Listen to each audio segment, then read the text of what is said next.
All right. Sorry about the mess, George. Cracking party. Don't worry. I'll clear the mess up. Morning, Henry. Oh, don't shout. Tea, coffee, toast? No. You sure? You're not supposed to have anything before an operation. Oh, come on, Henry. You were lucky. You went to bed last night. So did you? Oh, that was you, was it? I thought she was a bit unresponsive. What makes you so perky this morning? Well, I had to stay sober last night in case we disturbed Susie. Henry, we didn't make an awful lot of noise. We did, yeah. She'll be round, you know. 30 seconds, she'll be around. I'm telling you, and she's going to tell me to sell this place. Just you listen to me, George. Don't hit me because Henry's here. No, morning, Susie. Sit down, Henry. Don't tell me we made any noise. It was as quiet as the grave. Yes, on the night they held the dance of the skeletons. I stayed sober especially to shush them. Your shushing, George, was louder than their sing-song. Excuse me, Henry. No, excuse me, Susie. I definitely joined in on Lily of Laguna. Lily of Laguna was what I would have called one of the quiet spots of the evening. I was trying to watch television and the religious programme was entirely drowned out by 9 verses of the filthy version of Bless 'Em All. I warned them about that. I definitely warned them about that. Oh, I know. I heard your warnings, George. They were even louder than the shushing. We didn't even know them. I mean, Henry and I were in this pub last night having a quiet pint. George, I'm not interested in I mean, this. these people literally insinuated themselves onto our personalities. In any case, I am not going to say what I was going to say in front of Henry. That's right. You let sleeping dogs lie. In your case, the dog doesn't lie except in its teeth. Oh, that's nice. That's nice. In fact, I wasn't going to say what I was going to say in front of Henry, but now I will. I will say it to Henry. Oh, crikey. Sit down, Henry. George promised to move out of here if the decree absolute went through. He promised, and on the strength of that, I did not ask for any alimony, because I thought he would need every penny to find himself somewhere to live. Now, George has not made the slightest effort. Just a minute, Henry. The estate agents have not stopped sending people to look over this place. And you have not stopped getting rid of them. Well, I can't give them a moving-in date if I've got nowhere to move to. But you haven't looked. I've looked. George, I don't believe you. For some reason, you don't find the situation of 2 divorced people living next door to each other as ghastly as I do. Henry, don't you think it's ghastly? Well, I wouldn't like it. That's the last time you'll sleep with me. And this is the last time I'm warning you, George. If you don't move out of here, I will. Which means I'm going to ask you for alimony. All this for a few verses of Lily of Laguna, you know that. All this because we are divorced. Okay. Now, this is the last time I am warning you. Okay. If you don't move, I will. Just so you said. Now, that's not unfair, is it, Henry? Can I pass? You see, you don't only embarrass me, you embarrass your friends as well. He's not embarrassed, he's just half cut. What? I'm not feeling too well either, and it's not just because I didn't have any sleep. Goodbye, Henry. Goodbye, Susie. Sit down, Henry. I'm sorry, George. I think I started Bless 'Em All. Do you think she was joking then, or was she serious? I think she was serious. Oh, well, that's all right, because I don't like jokes like that. She means it then.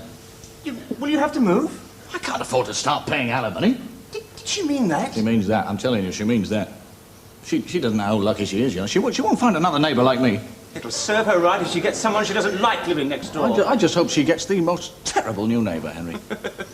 Roland Warner. Roland Warner? Well, the new fella in your office looks a bit like Al Capone. What made you think of him? Oh, my secretary heard that Roland Warner was looking for a new flat, and she said if he moved next door to her, she'd move out. Very sensitive is Carol. Oh, I remember Carol. She is a bit, yeah. Even the magic roundabout gives her nightmares. She won't even go up in a lift with Roland. Yeah, I'm not sure I'd be all that fussy. Roland Warner. Hey, what if Roland Warner came to live here? No, he's found a place now, George. Just a minute, Henry. No, but what if he came for a couple of drinks to, look over the place and Susie caught a couple of glimpses of him? I think she'd prefer me to Al Capone, wouldn't she? I don't think Susie scares as easily as Carol. No, but I could lay it on a bit, a few spine-chilling stories about him. Worth a try, isn't it? I don't know, George. Combination of me moving off with tears in my eye and Roland Warner doing the heavy breathing in the night. It's going to work, Henry. It's going to work. I think we ought to have a little talk with Roland. Well, you see, Roland, Henry and I were talking earlier on, and we thought it was about time we all got together for a beer and a natter. Well, that's very nice of you, George. As a matter of fact, I haven't met many people since I've been in the department. Well, it's about time you found out who your friends were, right, Henry? Yeah, well, to tell you the truth, George, I don't find it that easy to make friends. Really? Well, what about birds, though, eh? Birds? I mean, you've got a girlfriend, have you? Well, not exactly. How do you mean, Roland? Well, to tell you the truth, George, I don't find it very easy to sort of get on with birds, you know. Yeah, yeah. Well, look, you see, I've got this shyness problem, see, and I'm not a very good conversationalist, and when I'm trying to chat one up, well, I always seem to make a mess of it, so I don't get much practice. So then I get worse, and then I make a bigger mess of it.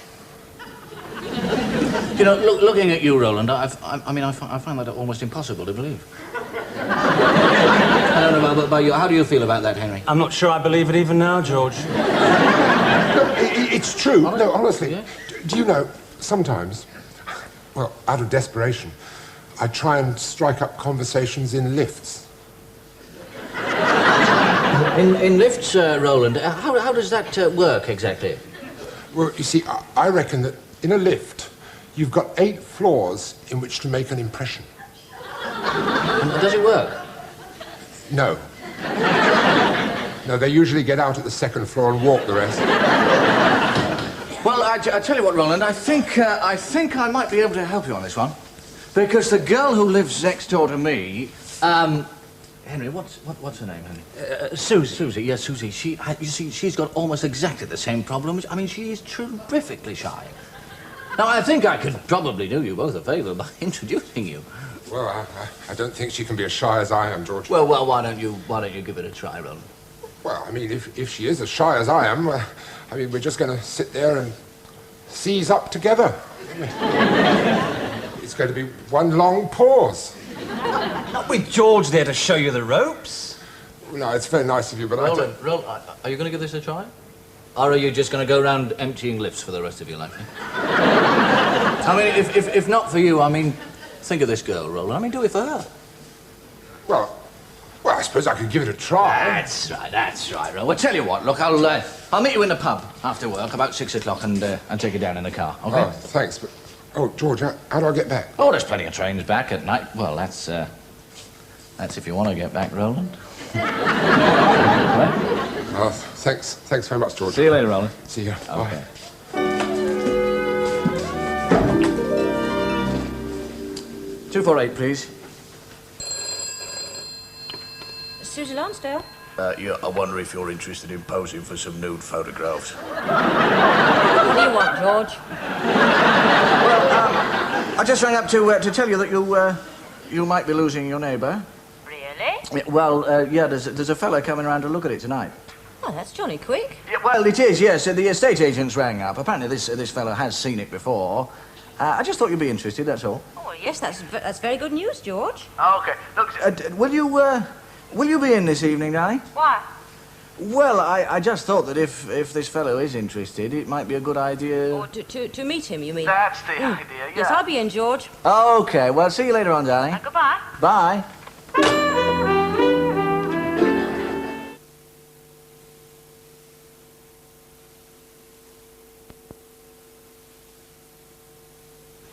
Hello, Ray. Are you all right, darling?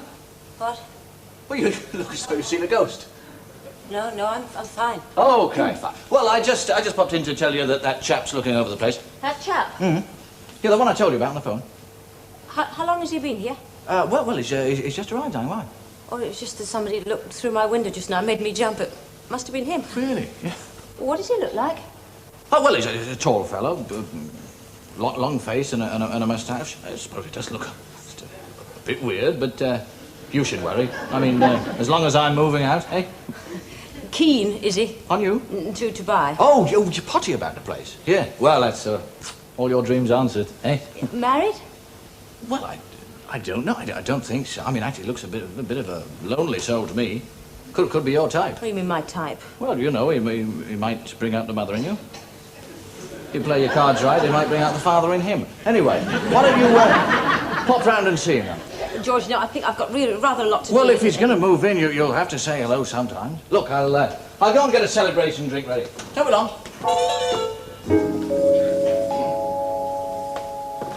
Roland.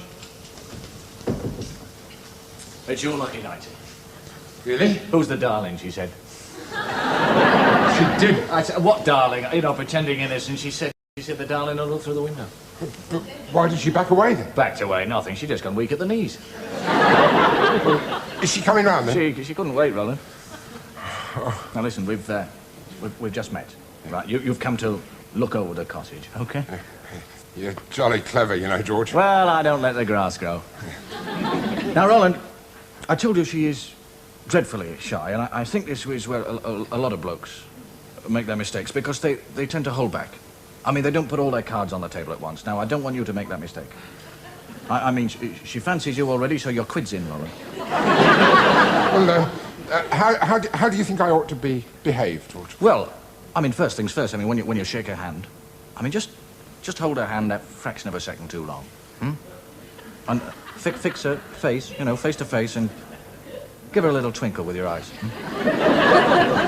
George, how do you make your eyes twinkle? Well, you just wrinkle them up like that. That's it. And, give her a little wink, just to let her know what's what. You know what I mean? And sit down beside her, be attentive. Well, I mean, I don't want to appear too forward. Well, you please yourself, Roland, but I promise you this much. She's never fancied anybody who's dragged their feet. There she is. Well, you know best, George. Roland, good luck. Thanks.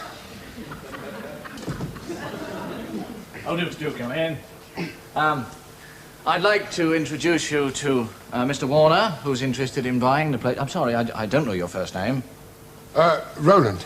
Roland. Miss Susie Lonsdale. How do you do? How do you do? What about a drink? Brandy, please. Brandy and... Just on its own. On its own, okay. What about you, Roland? No, I'm fine, thank you, George. That's the style.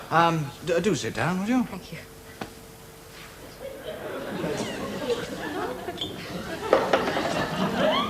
Well, Mr. Warner's interested in buying the place. Oh, really? Isn't that nice? Yes. I'm not sure whether it's the place he's interested in or his next-door neighbour. Are you married, Mr. Warner? You can call me Roland. Yes, call him Roland. Roland? Am I married? Yes. No. Oh. But you've got nothing against marriage, surely? Oh, no. No, I'm not against marriage.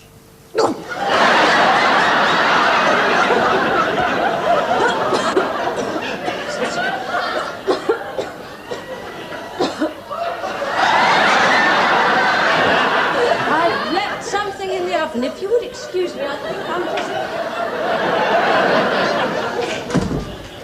It's a pity about that. She will come back, though. Well, look, I tell you what, Roland, I'll just go and find out, eh? George, did I do all right? You did fine. You did fine, Roland. Cary Grant couldn't have done better than that. Thank you very much, George. Roland, I am doing this for both of you.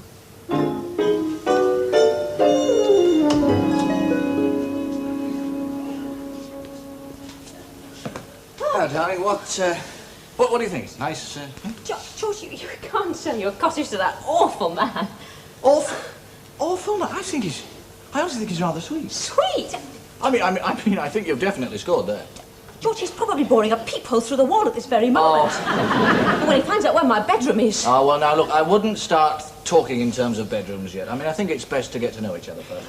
George, I won't feel safe at night. He'll be banging on my door. Well, he'll be company for you, won't he? You will have my death on your hands. Oh. They will find the pieces of my torso in a trunk at St. Pancras. Why St. Pancras? Is that what you want? You're being a bit ridiculous here, darling. I'm not going to listen to any more of George, it. you can't do this to me. You can't hate me that much. I don't hate you. Look, you want me to move out, and this man's made a marvellous offer. You haven't changed your mind, have you? I've changed my mind. No, well, I think you and Roland will get on fine. I'll electrify the door handles. He doesn't smoke. I haven't seen him drink. So what do you think he does for kicks? Well, look, I think you won't see a lot of him. I imagine that a lot of people connected with his work will be calling on him at the cottage. Well, what's his job? He's a probation officer. Probation officer? Yeah, I thought I'd gone too far, but she just went a shade whiter. So why isn't she begging you to stay? Oh, well, you know Susie, stubborn as an ox. She won't give in without a struggle. You'll have to get Roland back by night. Yeah, rattling the door handles. He has gone, I presume. Yeah, took him to the station. Happy as a sandboy he was. Susie,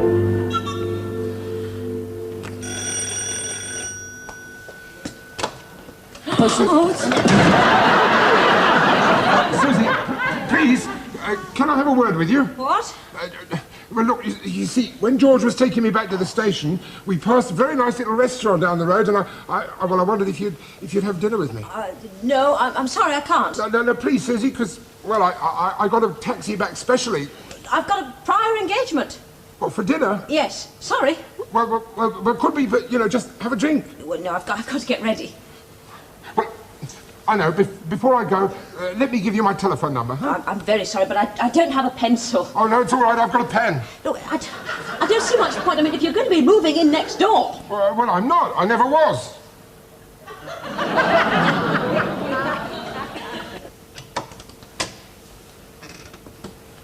I beg your pardon? Oh. You never were? No, but I promised George that I wouldn't let on. Or did you? Yeah, but, well, I mean, you would have found out in the end anyway, wouldn't you? Come in, Roland. No, really, I'd like you to, really. Thank you. Do sit down. What about a drink? Thank you.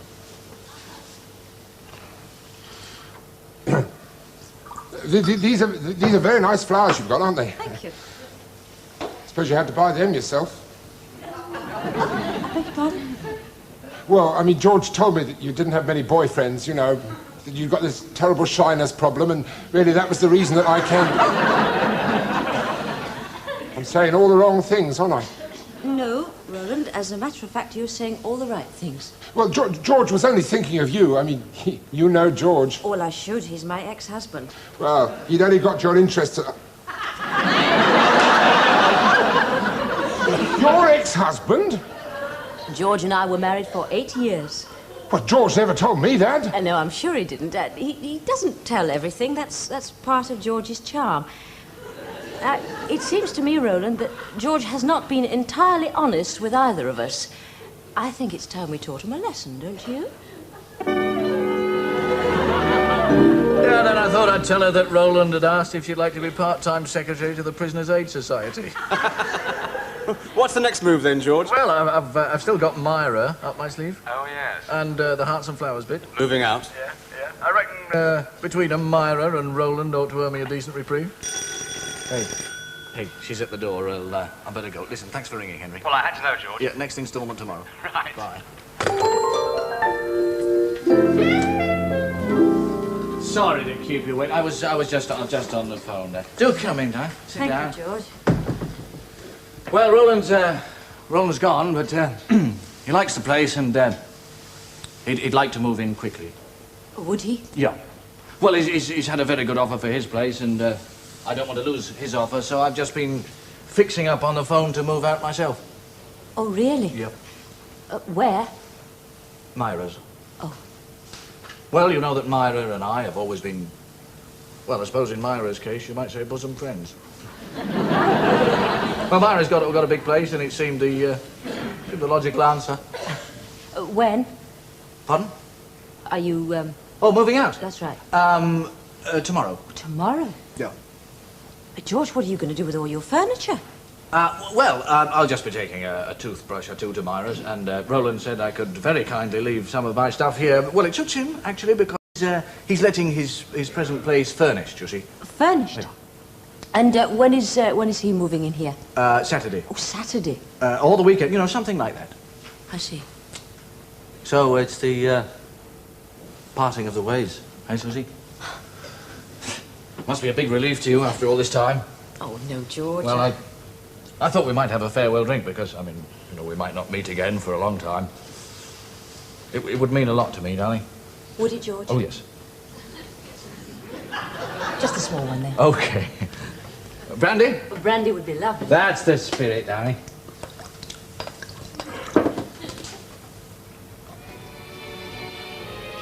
I'm going to miss this place, darling. I really am. All the memories here.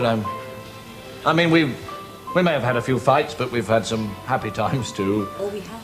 Well, I have. I mean, I hope I can speak for you on that one. Yes, some happy times. I mean, sometimes it was almost as if we were married again, wasn't it? Almost. And it's so peaceful here, isn't it? It's so quiet. Honestly, 2 years ago, somebody had said to me, I'd swap London for the heather and the bracken, I'd have laughed. But now, in the morning when I get up, the smell of the pines and the song of the meadowlark. The bee winging away happily to a honeycomb. Well, that's life to me. That's my home. Well, it was. It was. Well, that's all over now, isn't it? Still, we mustn't talk about the past, darling. No. Let's drink to the future. To our future. Because, Susie, I'd like you to know that wherever you are and whatever you're doing, I'll be thinking of you. Thank you, George. And always wishing you well. To us. To us, George. Is there anything here you'd like before I go, darling? A little memento? The vases, I mean, they'll go nice in your place, wouldn't they? Musical box. Now, you always liked that, didn't you?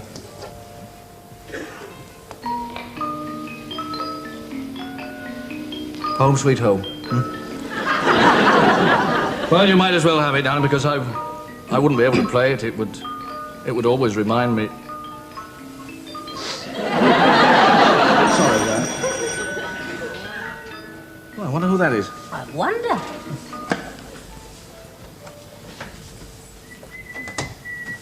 Oh, hello, Roland. George. Missed the train, did you? Yes, I did. Wasn't I silly? Yeah, do you know, I was standing there on the platform and I was thinking about Susie and this place. Yeah.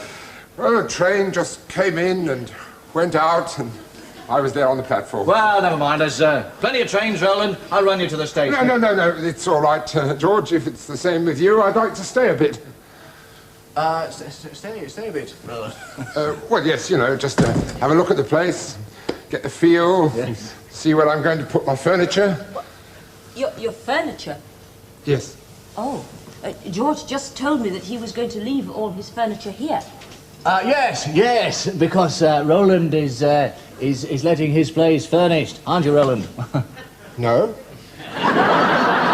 I mean, I couldn't live without my own things about me, you know. Roland. And I thought, you know, the telly would go over there quite nicely, and then I've got the stereo which would go either side of the fireplace, and then I've got a collection of pistols which would go up there instead of that animal's head. Oh, well, that's going to be a bit tricky for you, George, isn't it? Tricky. I mean, your furniture, it's going to be outside in the rain. Well, listen, don't worry about that, darling, because if you don't mind, Roland and I have got a bit of business to discuss. Oh, no, that's all right, George. We can talk about it in the office tomorrow. Oh, I am sorry. You work with Roland, do you, George? Well, our professional paths may have crossed occasionally. But your work has got nothing to do with prisoners. Prisoners, George? I assure you my ex-husband has never been connected with probation. Have you, George? Sir, you're our ex-husband, are you? Do you want this musical box or not? Did you know that George and I had been married? No. I wonder why I didn't tell you. Would you go now, Oh, please? yes, I will. In fact, I will take you up on your invitation, if I may, Roland. Oh, splendid. What invitation? To dinner. Well, when did Roland invite you for dinner? Oh, when we had our little chat next door, just before I came in here. Roland and I are just a tiny bit peeved about being taken for a ride, George, aren't we, Roland? Yes. Just a tiny bit. Just a minute, Roland. I think that Roland might be a bit more affable if you were to do the decent thing, George. Decent thing? What decent... Well, I think you could think of a decent thing if you really try, couldn't you? Pay for dinner? Isn't he quick? Well, listen, Ed. You know, we've had a lot of laughs, haven't we, eh? Fair dues. Now then, let's... George, that really is jolly decent. Thank you. Listen, you two have a marvellous time and bygones be begun, eh? What? You know, George, it's very seldom that I take a pretty girl out to dinner. And I've never had that dinner paid for by her ex-husband. And that's the only reason that your head is not hanging up there on the wall next to that moose.